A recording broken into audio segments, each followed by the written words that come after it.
이낙연 더불어민주당 대표가 이명박 박근혜 대통령에 대한 사면론을 제기한 뒤 당 안팎의 반발이 이어지자 국민과 당원 뜻을 존중하기로 했다며 한 발 물러섰습니다. 이낙연은 자기 사람도 없어 보이는데 줏대도 참 없는 것 같습니다. 더불어민주당 안민석이 박근혜 MB 사면 전에 해외에 빼돌린 재산부터 찾아야 한다고 주장했습니다. 자다가 봉창 두들기는 소리 할 시간 있으면 해외에 있는 윤지호부터 찾아오길 바랍니다. 동부구 취소 코로나 감염 책임론이 추미애를 넘어 문재인에게까지 이어지고 있는 가운데 문재인이 30년 전 미결 구금자는 형사소송법상 무죄로 추정된다며 미결 구금자들이 대접받을 수 있도록 제도의 개선이 시급하다는 칼럼을 기고한 것으로 드러났습니다. 30년이 지난 지금 문재인 정부는 미결 구금자들에게 코로나 바이러스를 대접했습니다. 대통령 직속 정책기획위원회가 겨울철 코로나 대유행을 미리 대비해야 한다는 보고서를 만들었지만 청와대가 이를 묵살했다는 주장이 나왔습니다. 더불어민주당 박범계 전 비서관이 2018년 박범계에게 불리한 내용이 담긴 취재 녹음 파일을 기자에게 받아 박범계에게 전달했다는 증언이 박범계 측이 법원에 제출한 소송 자료에서 발각됐습니다. 박범계와 언론 간 권한 유착이 아니냐는 의혹이 제기되고 있습니다. 더불어민주당이 북한 개별관광 허용 촉구안을 발의하자 정보당국에 의해 통제됐던 북한 조선노동당 홈페이지가 새해 첫날 공개됐습니다. 기막힌 우연이 아닐 수 없습니다. 이 밖에도 다양한 소식이 준비되어 있습니다. 세계 각국에서 애청해주고 계신 구독자 여러분과 함께 1월 4일 뉴스데일리 베스트 힘차게 출발합니다.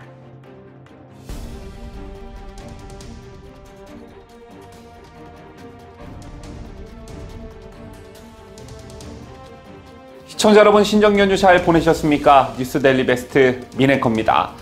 2021년 신축년에는 시청자 여러분 댁내에 건강과 행운이 가득하여 행복한 나날들이 되시기를 기원하겠습니다. 자, 물론 할아버지, 아버지, 자식들 3대에 걸쳐 문재인 탄핵을 외치는 가정이 작년보다 대폭 늘어났으면 하는 바람 또한 가져봅니다.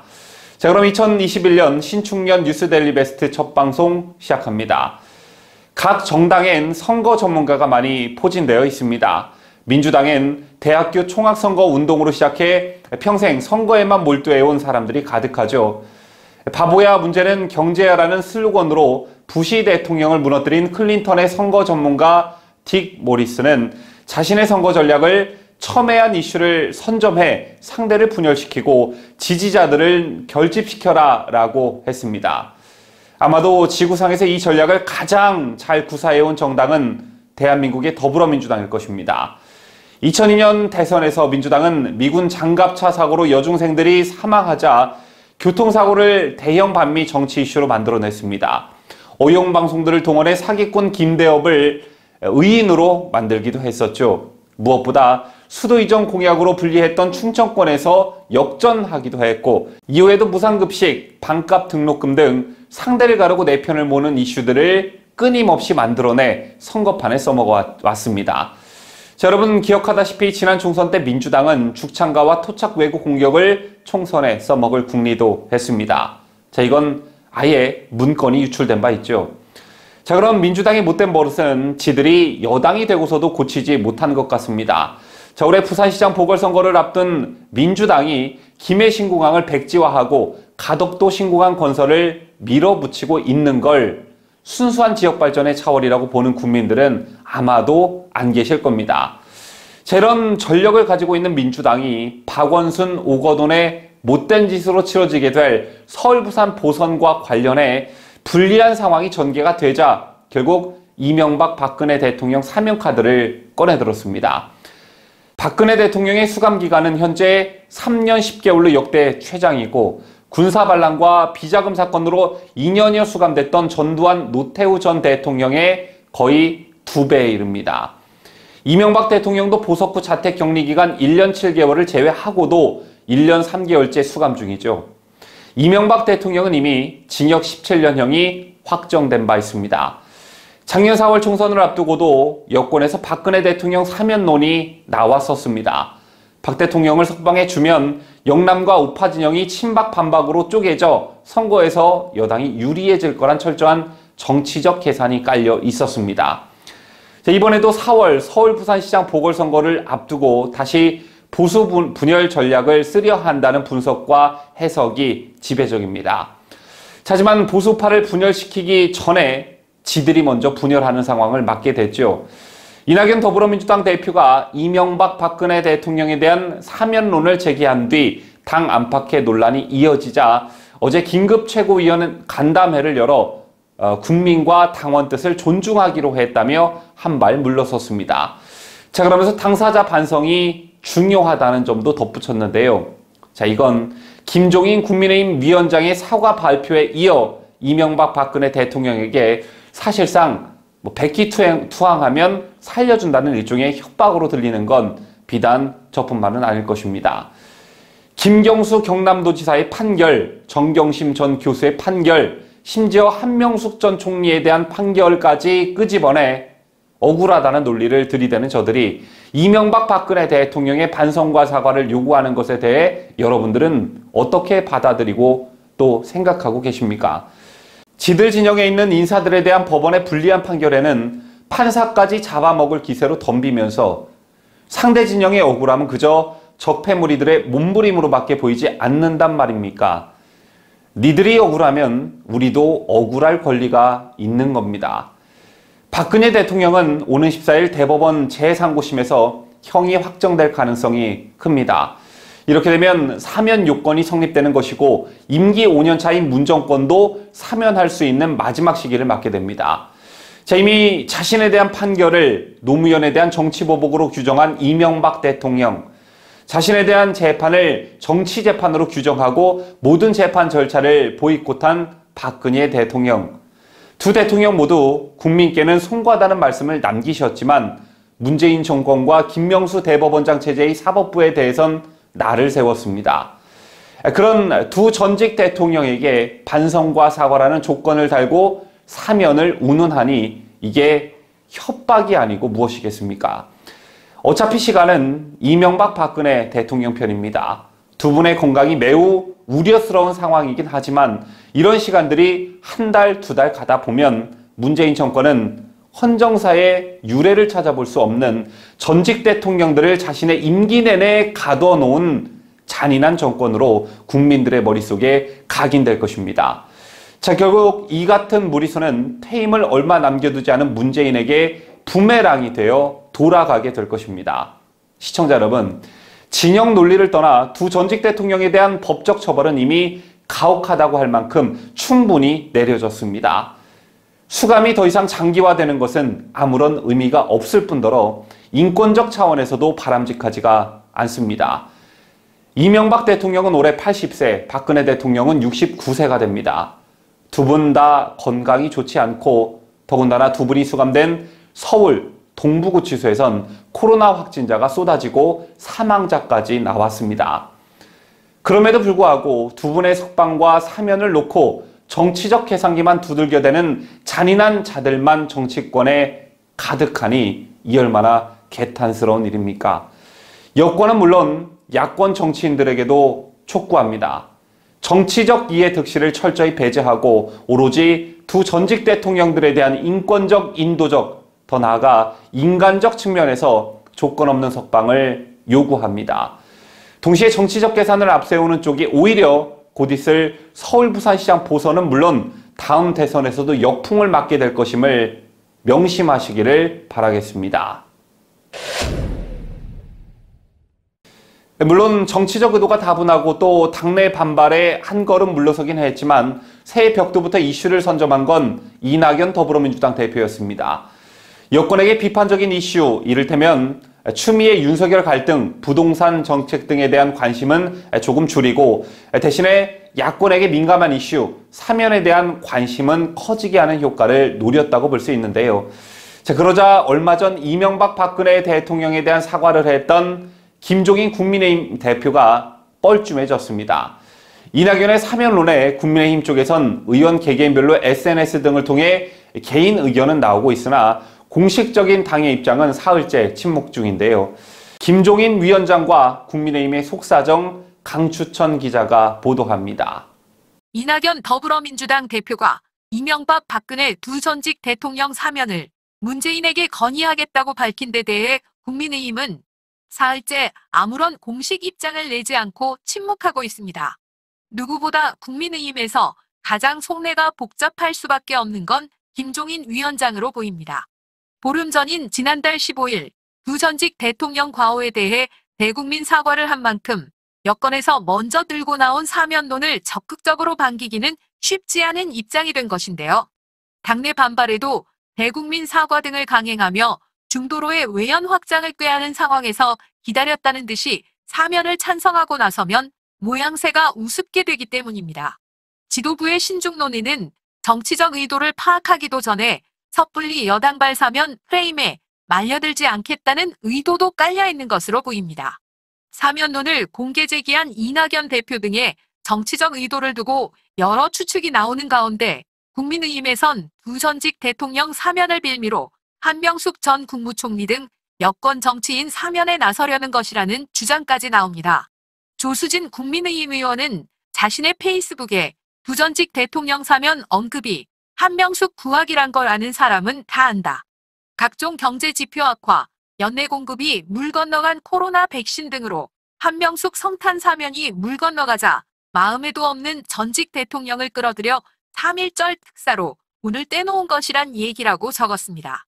또한 국민의힘은 이번 사면론이 여당의 보수 야권 분열책이라는 의심도 거두지 않고 있습니다. 실제로 사면이 가시화하면 친이 친박 지지 세력이 다시 결집하며 당내에서 목소리를 키울 수 있다는 전망이 당 안팎에서 나옵니다. 이는 김종인 체제에 위협이 될 수도 있습니다. 친이계 좌장격인 이재호 국민의힘 상임고문은 지난 1일 페이스북에 글을 올려 여당 대표가 전직 대통령의 사면 복권을 대통령께 건의하겠다고 발표하는데 야당 대표라는 분은 어디서 무엇을 하시는지 모르겠다. 사과할 때는 빠른데 참 기가 막힌다며 자기들 당이 배출한 두 대통령이 코로나가 득실거리는 감옥에 있는데 정치보복 그만하고 석방하라 소리 한번 못 지르는 야당을 새해에는 어떻게 좀 해야겠다. 당을 바로 세워야겠다며 김 위원장을 직접 겨냥하기도 했습니다. 하지만 이낙연 대표가 먼저 꺼낸 두 전직 대통령 사면은 현재까지 보수 야당 내부의 분열보다는 민주당 의원들과 여권 지지자들의 반발을 더 크게 불러왔습니다. 오히려 여권 분열이 심각해지는 양상인데요. 국민의힘의 한 중진 의원은 언론과 통화에서 보수 지지층에서 가장 예민해하는 전직 대통령 사면 카드를 오는 4월 재보선 전에 적극적으로 띄워 야당이 집안 싸움하기를 기대한 것으로 보이는데 막상 던져보니 민주당 내부 갈등이 더 큰 상황이라고 꼬집었습니다. 자유대한민국을 수호하는 뉴대배 강추천입니다. 아직 저희 채널을 구독하지 않으신 분 계시다면요. 구독 버튼 꼭 눌러주시고요. 알람 설정도 부탁드립니다. 근 5년이 넘도록 정확한 근거는 제시하지 않은 채 자신만의 주장을 펼쳐온 안민석이 또 입을 열었습니다. 안민석 의원은 이낙연 당대표가 최근 제기한 이명박 박근혜 대통령 사면론에 대해 촛불 국민에 대한 배신이라며 반대 목소리를 냈는데요. 안민석이 반대하는 거야 모두가 예상했던 일이지만 또 이명박 박근혜 두 대통령의 해외 은닉 재산을 거론했습니다. 안민석은 자신의 페이스북에 사면 복권을 반대하는 진짜 이유는 아직 끝나지 않은 전쟁 중이기 때문이라고 말했습니다. 그는 국민들은 MB가 사자방, 즉 4대강 자원외교, 방위사업으로 엄청난 해외 은닉 재산을 빼돌렸다고 믿고 있는데 아직 한 푼도 찾아내지 못하고 있다며 공수처가 설치되면 MB 해외 은닉 재산 수사를 본격적으로 착수해야 하고 이 수사가 끝날 때까진 사면 복권을 거론하지 말아야 한다고 했습니다. 이어 박근혜 역시 최순실을 통해 유럽에 엄청난 규모의 은닉 재산을 숨겼을 것으로 국민들은 믿고 있지만 이 수사 역시 시작도 못했다고 덧붙였습니다. 오선의 안민석은 지난 2017년 최서원 씨의 해외 은닉 재산을 찾겠다며 유럽 5개국을 다녀온 뒤에 방송에 출연해 박정희 전 대통령의 통치자금 규모가 당시 돈으로 8조 9천억 원, 지금 돈으로 300조가 넘는 돈이므로 그 돈으로부터 최순실 일가 재산의 시작점을 판단할 수 있다고 말해 최순실 재산 300조 원설의 주인공이 됐고 그 이후로 이렇다 할 근거를 제시하지 못해 네티즌들로부터 조롱의 대상이 됐습니다. 터무니없는 주장이라는 비판을 받자 안민석은 나는 최순실 재산이 300조 원이라고 말한 적이 없다고 해명한 바 있습니다. 서울 동부구치소 재소자 인권 침해 논란이 가열되고 있는 가운데 지금으로부터 30년 전 문재인이 변호사 신분으로서 쓴 칼럼이 재조명되고 있습니다. 1991년 11월 7일 문재인은 한겨레 신문에 기고한 갈수록 악화되는 재소자 인권이라는 제목의 칼럼을 통해 재소자는 별세계의 사람들이 아니라 바로 우리들의 일부이다. 그들의 인권의 사각지대에 방치하고서는 민주화를 말할 수 없다고 했습니다. 이어 특히 미결 구금자는 형사소송법상 무죄로 추정되는 가운데 수사와 재판 과정에서 막강한 경찰 및 검찰과 맞서 자신을 방어해야 할 지위에 있는 사람이다. 그들에 대한 인권 유린과 열악한 처우는 한쪽 선수를 묶어놓고 권투시합을 하는 것과 마찬가지이다. 미결 구금자들이 헌법과 형사소송법의 정신에 걸맞게 대접받을 수 있도록 법률의 개정과 제도의 개선이 시급하다고 지적했습니다. 문재인이 30년 전 쓴 글 어떻습니까, 여러분? 문재인 전 변호사의 이 말을 현재 추미애에게 한다면 톱니바크처럼 딱딱 들어맞는 시기적절한 말이 아닐 수 없습니다. 재소자는 별세계의 사람들이 아니라 우리들의 일부라고 말했던 문재인이었기에 동부구치소 사태는 비단 추미애의 영혼 없는 사과 한마디로 끝날 일은 아니죠.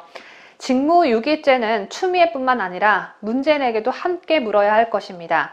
특히나 광복절 광화문 집회 참가자들을 살인자라고 발언한 노영민 전 청와대 비서실장 사태에 대해 문재인은 사과 한마디 하지 않았죠. 광화문 집회 참가자들이 살인자라면 동부구치소를 방치한 문재인 정부는 살인자인과 동시에 구치소 내 또 다른 살인자들을 만들어낸 살인자 제조기라고 할 수 있겠네요. 그러므로 문재인은 살인 혐의도 함께 받아야 할 것입니다. 제가 지금 한 말은 노영민이 한 말을 토대로 한 논리라는 점을 강조해 말씀드립니다. 다음 뉴스입니다. 더불어민주당 황운하가 대전의 한 식당에서 5인 이상 집합금지 방역수칙을 위반했다는 의혹이 제기되면서 논란이 뜨겁습니다. 윤미향과 서울 마포구 의원에 이어 황운하까지 코로나 방역수칙과 관련한 일만 터졌다 하면 무조건 민주당이다 보니 안 봐도 민주당이라는 유행어까지 생겨났는데 앞서 황운하는 지난 여름 자신의 지역구인 대전시의 홍수 사태로 시민이 목숨을 잃은 가운데 사망자 속보가 나오는 TV뉴스 앞에서 활짝 웃으며 찍은 사진이 논란이 됐었죠. 당시 대전 시민들은 황운하에게 물난리로 사람이 죽었는데 웃음이 나오냐는 비난을 퍼부었지만 황운하는 물난리가 나면 항상 울고 있어야 하냐고에 분노하고 있던 대전 시민들을 더욱 분노케 한 바 있습니다. 청와대 울산시장 선거 개입 사건에 연루돼 있는 자가 국회에 입성하더니 그 기대에 부응하려는 듯 논란을 꾸준히 부지런히 일으키고 있는데 이번 황운하의 방역지침 논란에 대전시 중구청과 중수본의 입장이 참 아이러니합니다. 보도에 강혜국 기자입니다. 지난 2일 대전시에 따르면 지난해 12월 26일 대전시 중구 한 음식점에서 황운하와 여몽철 전 대전시장 그리고 60대 경제단체 관계자 등 일행 6명이 약 2시간 동안 반주를 곁들인 저녁 식사를 했습니다. 이들은 테이블 간 칸막이가 설치된 하나의 방에서 테이블 2개를 일행 6명이 나눠 앉는 쪼개기 식사를 했습니다. 음식점은 한 팀당 최대 4명까지만 손님을 받을 수 있고 6명이 3명씩 2테이블에 나눠 앉는 것도 허용되지 않습니다. 이를 어길 시 행정명령 위반으로 처벌 대상이 됩니다. 특히 황운하와 같은 식탁에서 식사를 했던 여몽철 전 대전시장과 지역 경제단체 관계자는 지난해 12월 31일 코로나 확진 판정을 받았습니다. 논란이 되자 황운하는 애초 3인 식사 자리로 알고 그 모임에 참석했다며 옆 테이블 중 한 명이 염 전 시장 등과 친분이 있는 분이라고 알고 있다고 해명했습니다.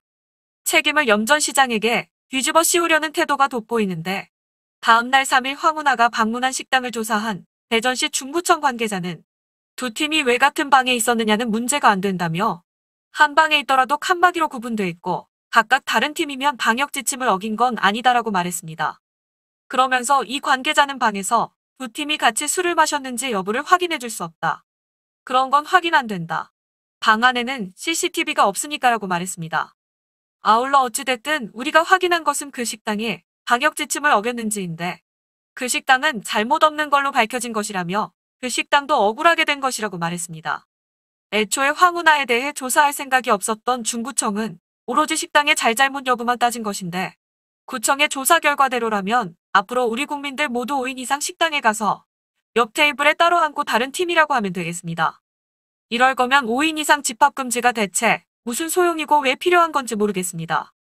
한편 중앙사고수습본부는 사전 약속된 모임이라면 입장이나 퇴실 시간 상관없이 방역수칙 위반이다라는 원론적인 입장을 밝혔습니다. 다만 중수본은 사실관계 확인은 지방자치단체에서 조사할 문제라고 선을 그었습니다. 황운하 일행이 사전에 약속을 하고 모인 것인지 아니면 우연히 만난 것인지가 핵심 쟁점이 된다는 건데, 이 문제를 특검을 해서 밝힐 것도 아니고 대전경찰서 특수사기범죄과에서 조사할 것도 아니고 황운하가 우연히 만난 거라고 우기면 어차피 다 끝나는 일 아니겠습니까? 허접한 방역 지침 만들어 놓고 국회의원 신분이 아닌 일반 시민들이 황운하처럼 지침을 어기면 아무리 우연이라고 박박 우긴다 한들 벌금을 과감없이 받아내겠죠. 뭐래도 앞뒤가 안 맞고 형평성이라고는 조금도 찾아볼 수 없는 이 정부에 새해부터 화가 또 끝까지 치밀어 오르네요. 아울러 밥을 같이 먹은 염전시장은 코로나에 걸리고 황운하는 음성 판정이 나왔다는데, 코로나에 걸렸다고 하면 비난을 2배로 받을까봐 혹시 안 걸린 척 하는 건 아닐는지 의심되지 않을 수 없습니다. 그게 아니라면 황운하는 면역력이 엄청나게 강한가 봅니다. 뉴스데일리 베스트 강혜국입니다. 정부가 사회적 거리두기 조정 방안 발표를 앞두고 논의 내용이 담긴 문건의 사전 유출과 집콕 댄스 영상 논란에 대해 사과했습니다. 이 정부는 쓸데없는 것 만드느라 바쁠 텐데 매번 사과까지 하느라 2배로 바쁘시겠습니다. 지난 2일 손영래 중앙사고수습본부 전략기획반장은 인터넷상에 유출된 자료는 1차 토의 과정에서 제시된 문건이라며 이후 토론 과정을 거쳐 내용이 상당 부분 바뀌었고 최종안이 발표됐다고 설명했습니다. 유출 경위와 후속 조치에 대해선 공무원이 확정되지 않은 내용을 사전에 유포하는 것은 공무상 비밀누설죄에 해당하고 경찰의 수사도 가능한 사안이라며 고의성과 위법성 등을 검토해 수사 의뢰 여부를 결정하겠다고 밝혔습니다. 앞서 온라인상에서는 중수본이 지난달 30일 작성한 수도권 사회적 거리두기 조정 방안 문건을 촬영한 사진이 유포됐습니다. 문건에는 수도권 거리두기 2.5단계를 24일까지 3주간 연장한다는 내용 등이 기재돼 있었습니다. 손 반장은 또 사회적 논란이 불거진 집콕 영상에 대해서도 사전에 고려하지 못한 문제로 지적을 받게 돼 죄송하다며 사과했습니다. 층간소음에 대해서 여러 문제들을 좀 지적받고 있는 중입니다. 이 부분들은 분명히 저희가 사전에 고려하지 못한 부분들이라 사과의 말씀을 드립니다. 보건복지부가 지난 1일 배포한 영상엔 코로나에 지친 국민을 응원하는 취지로 6인 가족이 집에서 춤을 쿵쾅쿵쾅 추는 모습이 담겨 있었습니다. 그러나 이 영상은 엄중한 방역 조치가 시행되는 현 사회 분위기에 맞지 않는 데다 공동주택의 층간소음 문제 등을 고려하지 못한 영상물이 아니냐는 비판이 제기돼 논란이 일었습니다. 문재인 정부가 하는 일마다 매번 단 한 가지도 빠짐없이 비난을 받는 것 또한 대단한 능력이 아닌가 싶습니다. 차라리 가만히라도 있었으면 영상 제작비에 들어간 국민 세금도 아끼고 욕도 먹지 않았을 텐데 참 안타깝습니다.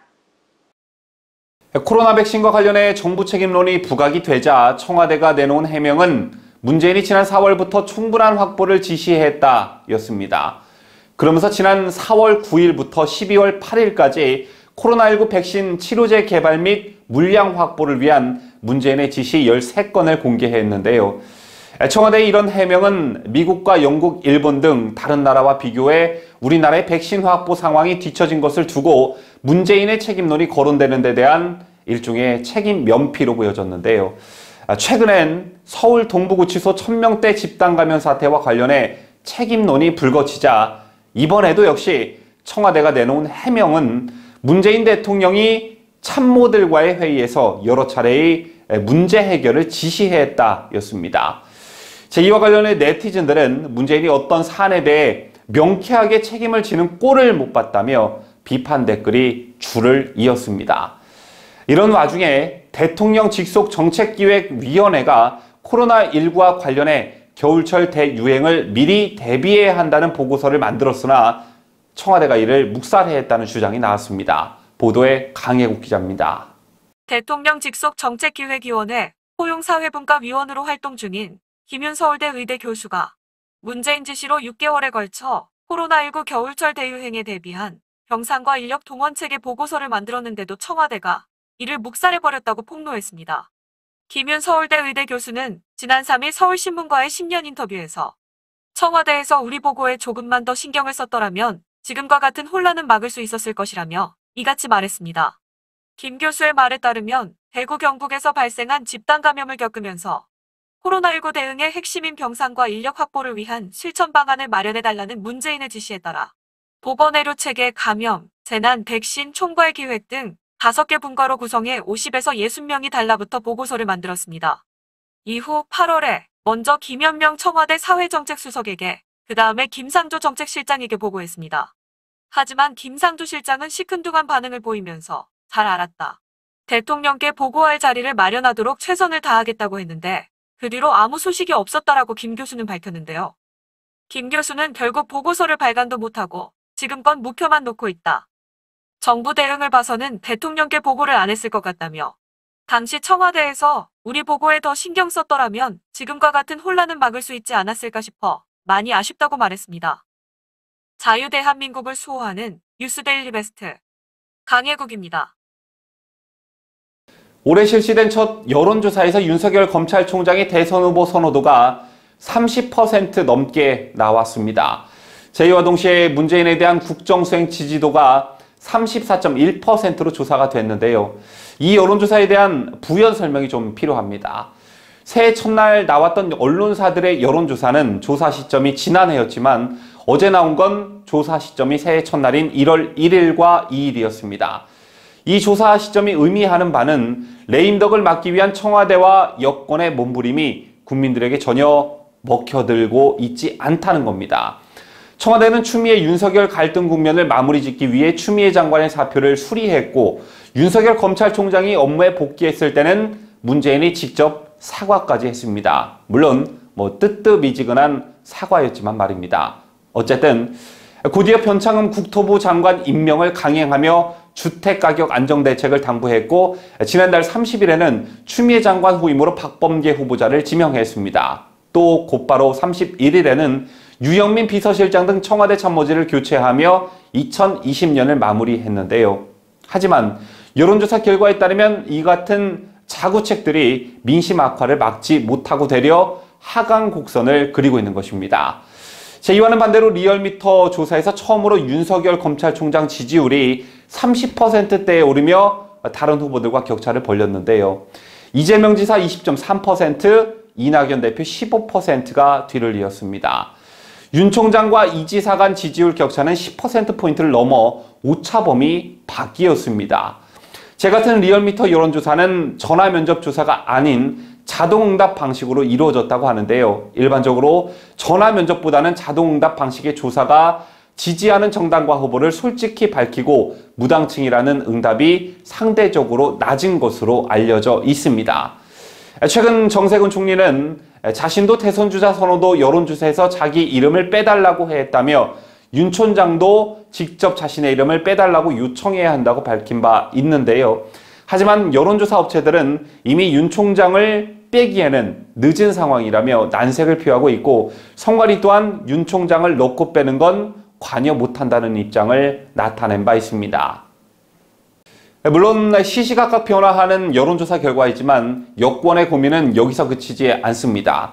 부산시장 보선과 관련해서 가덕도 신공항이라는 카드를 던졌지만 큰 반응을 얻어내지 못하면서 김영춘 전 국회 사무총장 말고는 마땅한 후보가 없어 후보가 넘치는 야권에 비해 흥행에 빨간불이 켜졌고 서울시장 보선과 관련해서도 당초 민주당의 서울시장 선거 전략은 박영선, 우상호, 박주민의 삼각 경쟁 구도로 흥행몰이해 승부를 보겠다는 것이었지만 최근 실시한 여론조사에서 안철수 국민의당 대표가 박영선, 우상호, 박주민의 지지율을 합한 것보다 더 높게 나오는 데다가 수도권 정당 지지율에서마저 국민의힘에 밀리며 위기감이 고조되고 있습니다. 여기에 엎친 데 덮친 격으로 박주민 의원이 사실상 불출마하는 쪽으로 가닥을 잡고 있는 것으로 알려졌습니다. 자, 그러자 여당이 내놓은 긴급 처방이 당원을 바꾸는 거였는데요. 더불어민주당이 4.7 서울 부산시장 보궐선거를 앞두고 입당만 하면 공직선거에 출마할 수 있도록 지난달 당원 당규를 고친 것으로 나타났습니다. 자, 원래 입당 후 최소 6개월 동안 당비를 낸 권리당원에게만 공직선거에 출마할 자격을 줬는데 이 자격 요건을 없앤 것입니다.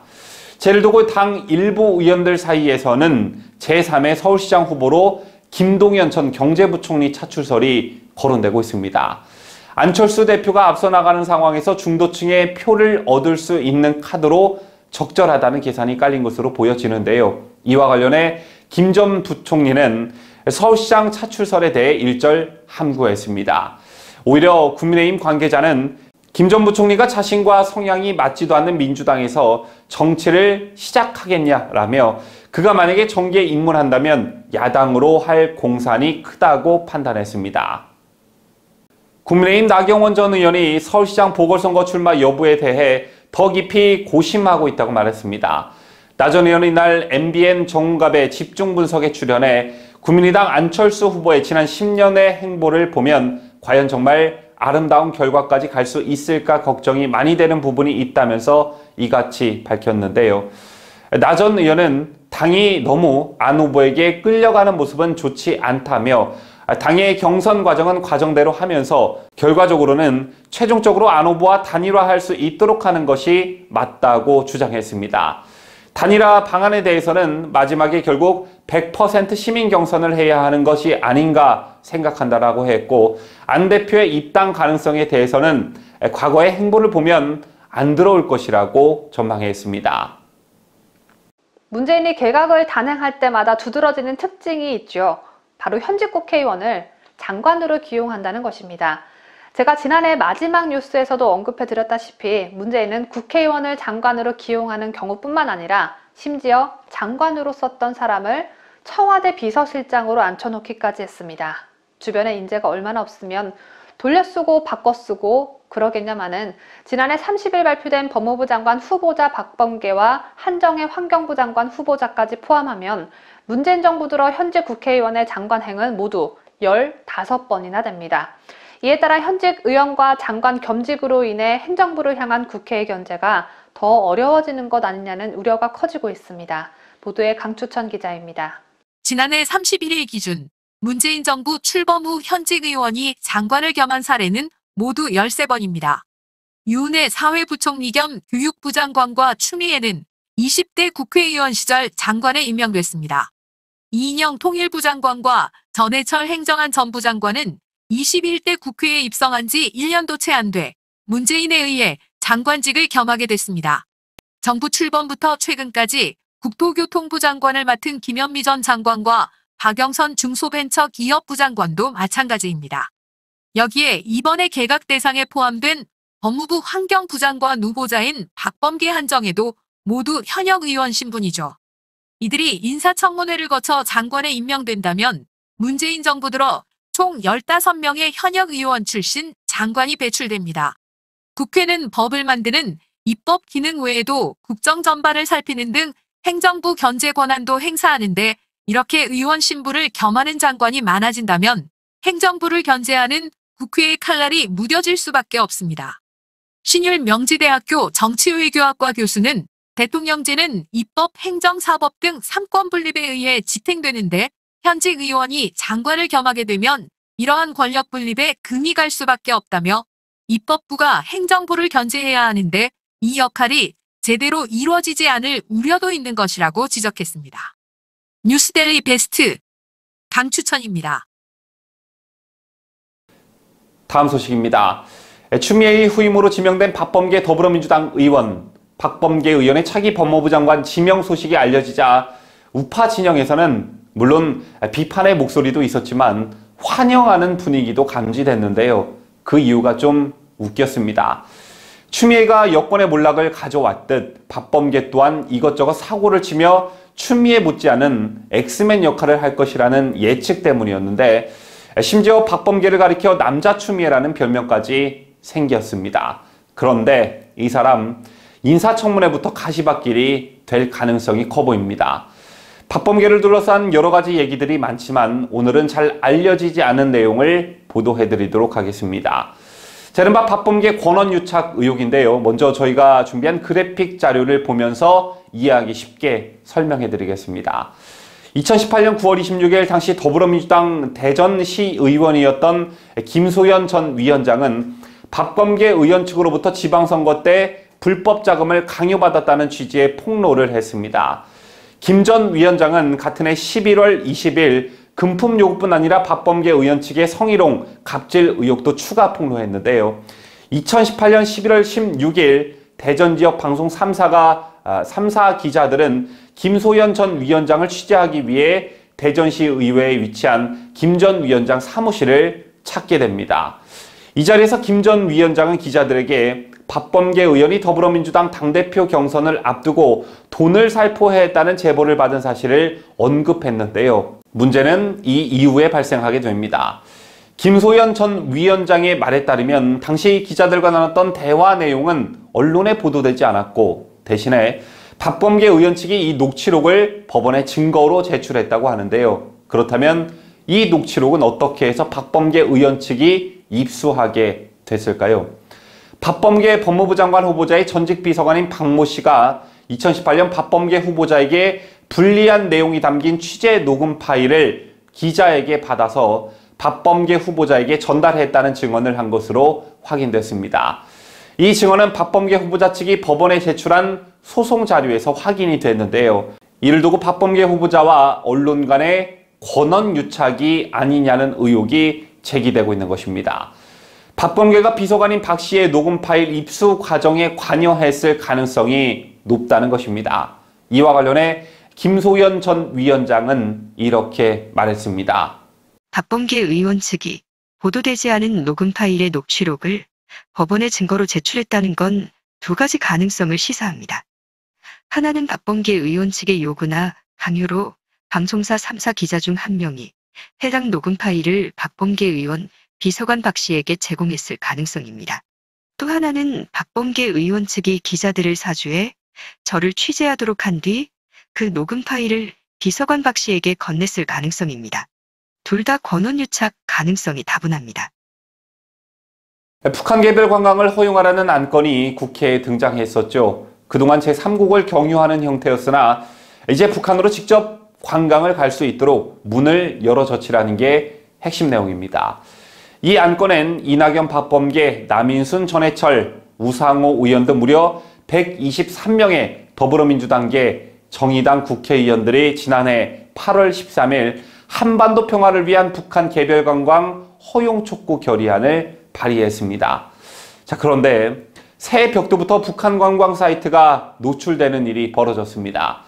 대한민국의 정통성을 부정하는 반국가단체의 인터넷 홈페이지는 국가정보원 사이버안전센터, 국방부 사이버사령부 등 정보당국에 의해 불법 사이트로 규정돼 접근이 차단됩니다. 헌법재판소에 의해서도 반국가단체로 규정된 북한 사이트는 모두 차단됐음에도 북한 조선노동당 산하 관광총국 홈페이지가 신축년 새 대한민국 국민에게 전면 공개된 것입니다. 보도에 강추천 기자입니다. 새해 첫날부터 무려 3일 동안 노출된 홈페이지에는 위대한 김일성 동지와 김정일 동지는 영원히 우리와 함께 하신다. 주체 110년 2021년 새해를 축하합니다라는 문구와 함께 주체 사상탑이 보이는 평양 시내 일출 배경의 첫 화면이 게재됐습니다. 해당 사이트의 정체는 조선민주주의 인민공화국 국가관광총국입니다. 해당 사이트에 따르면 국가관광청은 국가관광청의 통일된 지도와 관리를 담당하는 국가기관으로 위치와 전화번호, 팩스, 이메일 주소를 공개했습니다. 또한 놀랍게도 조선관광에는 조선민주주의 인민공화국 입국 수속 절차가 공개돼 있었습니다. 누구든지 인터넷을 통해 쉽게 접근할 수 있는 것도 모자라 입국 절차까지 상세하게 확인 가능한 것입니다. 여기에 더해 심지어 화폐 교환 종류까지 밝히고 있었는데요. 유로, 스위스 프랑, 영국 파운드, 싱가포르 및 미국 달러부터 일본 엔화까지 교환할 수 있다는 게 해당 사이트의 설명 중 하나였습니다. 이 밖에 항공기 운항 계획도 상세히 공개돼 있는데 베이징 심양상해가 평양으로 통하는 주요 항공편이며 출발 및 도착 시간과 일자 등이 소개돼 있습니다. 3일 국회에 따르면 지난해 8월 13일 강병원 더불어민주당 의원이 대표 발의한 한반도 평화를 위한 북한 개별 관광 허용 촉구 결의안이 계류 중에 있습니다. 이들은 북한으로 하여금 대한민국의 평화의지 및 교류협력 의지를 재확인하는 중대한 계기가 될 것이라며 개선의 획기적인 전기 마련을 위해 북한 개별 관광을 허용해달라고 촉구했습니다.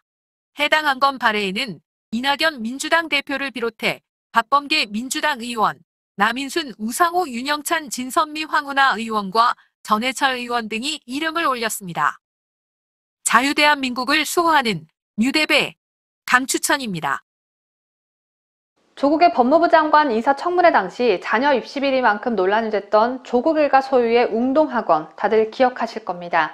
조국 일가는 청문회 직전 웅동학원을 사회에 환원하겠다고 공언하면서 논란을 잠재우려는 듯한 작전을 선보인 바 있었죠. 그런데 되려 웅동학원은 조국 일가가 이사회를 완전히 장악하고 있는 것으로 나타났습니다.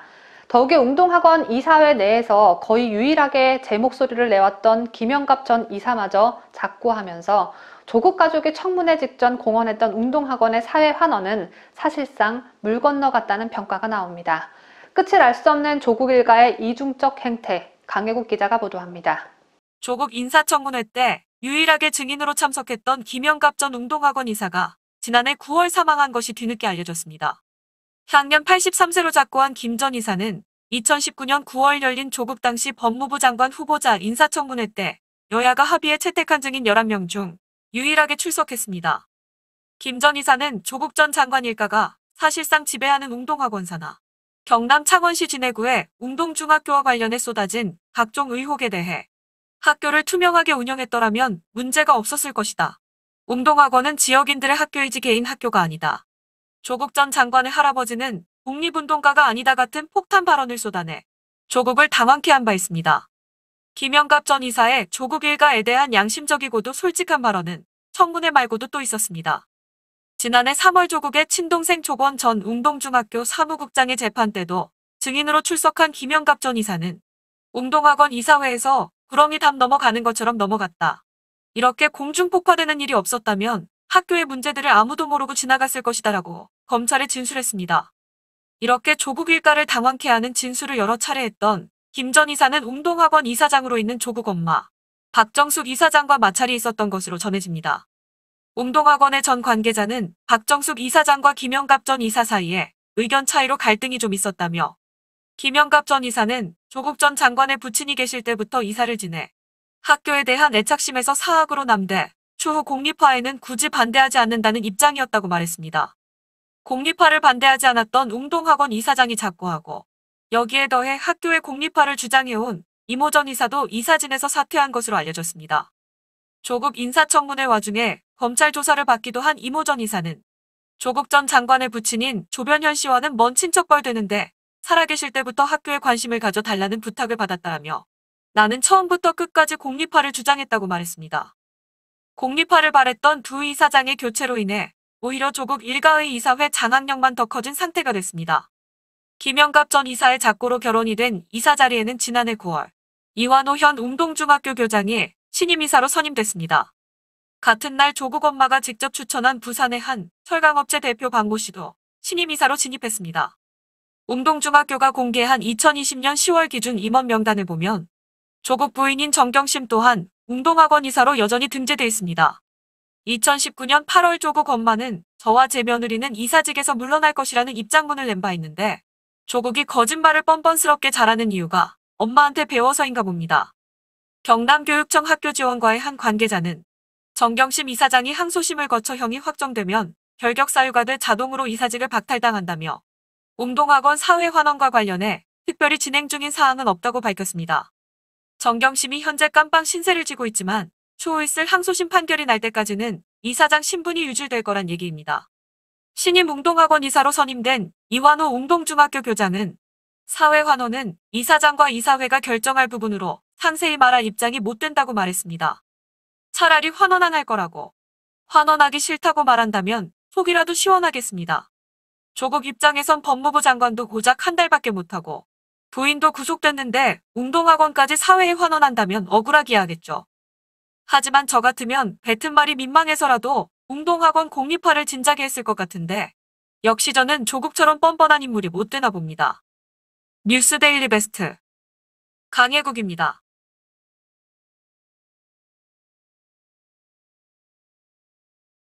단 한 번도 겪어보지 못한 나라, 문재인 정부가 또 하나의 기록을 세우고 말았습니다. 지난 2020년엔 출생자보다 사망자가 더 많았던 것으로 나타났습니다. 인구 데드크로스 현상이 지난해 처음 발생한 것입니다. 더욱이 지난해 초 중국 공산당으로부터 건너온 코로나 여파로 인해 올해 또한 인구 감소 추세는 가속화할 전망이어서 정부의 정책과 사회 전반적인 대비책 마련이 시급하다는 지적이 나옵니다. 김자유 기자가 보도합니다. 어제였던 3일 행정안전부가 발표한 주민등록 인구 통계에 따르면 2020년 12월 31일 기준 국내 주민등록 인구는 총 5,182만 9,023명으로 2019년보다 2만 838명 0.04% 감소했습니다. 연간 기준으로 주민등록 인구가 감소한 것은 이번이 처음입니다. 지난해 출생자는 27만 5,815명으로 전년 대비 10.65%나 감소했습니다. 사망자 수는 30만 7,764명으로 3.1% 늘었습니다. 올해를 시작으로 인구 감소 추세는 더욱 빨라질 것이란 전망이 나옵니다. 한국은행은 지난달 30일 포스트 코로나 시대 인구 구조 변화 여건 점검 보고서에서 코로나가 사회 전반의 경제와 심리적 불안을 키워 젊은 층의 혼인과 출산 결정을 취소 혹은 연기하는 쪽으로 작용할 것이라고 분석했습니다. 이어 1인 가구 비중 증가와 비대면 생활 방식 확산, 경쟁 환경 심화 등으로 저출산이 가속화될 수 있다고 내다봤습니다. 지난해 1인 가구는 급증했습니다. 주민등록상 1인 세대수는 전년도보다 57만 4,741세대 6.7% 늘어난 906만 3,362세대로 처음으로 900만 세대를 돌파했습니다. 1인 세대가 전체 세대에서 차지하는 비중은 2016년 35.0%에서 지난해 39.2%로 훌쩍 뛰었습니다. 전문가들은 인구구조 변화에 따른 대응책 마련에 즉각 나서야 한다고 지적했습니다. 최종학 서울대 경영대 교수는 코로나로 인해 인구구조 변화 속도가 더 빨라지고 강도는 세지고 있다며 인구 감소에 따라 국내 시장 규모가 축소되며 내수 위주의 기업들이 충격을 받을 수 있다고 진단했습니다. 이어 기업들은 해외 비중 확대의 속도를 내야 하며 정부는 줄어든 국내 시장 규모를 감안해 분배 등의 대안 정책 방향을 다시 고민해야 한다고 말했습니다. 하지만 정부 여당은 앞뒤 안 가리고 오로지 기업 죽이기 정책만 주구장창 내놓고 있는 실정입니다. 뉴스 데일리 베스트 김자유입니다.